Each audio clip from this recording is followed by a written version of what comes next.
ಎಲ್ಲರಿಗೂ ನಮಸ್ಕಾರ.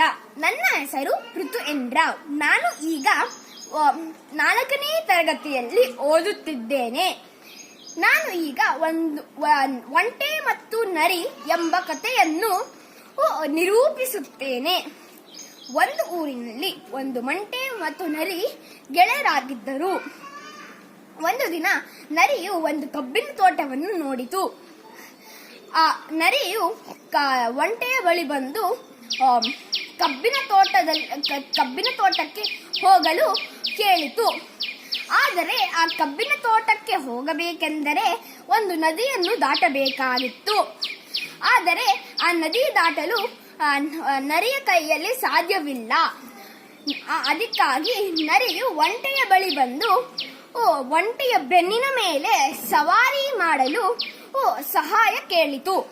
ಆಗ ಒಂಟೆಯು ಅದಕ್ಕೆ ಒಪ್ಪಿಕೊಂಡು ನರಿಯನ್ನು ಅದರ ಬೆನ್ನಿನ ಮೇಲೆ ಕೂರಿಸಿಕೊಂಡು ನದಿಯನ್ನು ದಾಟಿ ರುಚಿಯಾದ ಕಬ್ಬುಗಳನ್ನು ತಿಂದಿದರು. ಆಗ ನರಿಗೆ ಖುಷಿಯಾಗಿ ಹಾಡಲು ಆರಂಭಿಸಿತು. ಆಗ ಆ ನರಿಯು ಹಾಡಲು ಆರಂಭಿಸಿದ ತಕ್ಷಣ ಓಡಿ ಬಚ್ಚಿಟ್ಟುಕೊಳ್ಳಿತು. ಆಗ ಹಳ್ಳಿ ಜನರು ಬಂದು ಒಂಟೆಗೆ ಜೋರಾಗಿ ಹೊಡೆದರು. ಆಗ ಎಲ್ಲ ಜನರು ಹೊರಟ ಮೇಲೆ ನರಿ ಒಂಟೆಯ ಬಳಿ ಬಂದು ಒಂಟೆಯ ಕೈಯಲ್ಲಿ ಓಡಕ್ಕೆ ಆಗುವುದಿಲ್ಲ ಎಂದು ಹಾಸ್ಯ ಮಾಡಿತು.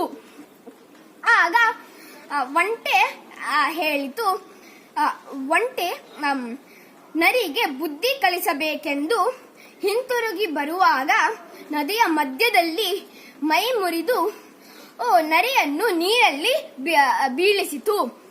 ಈ ಕಥೆಯ ನೀತಿ ಏನೆಂದರೆ, ನಾವು ಕೆಟ್ಟದನ್ನು ಮಾಡಿದರೆ ನಮಗೇ ಕೆಟ್ಟದಾಗುತ್ತದೆ. ಧನ್ಯವಾದಗಳು.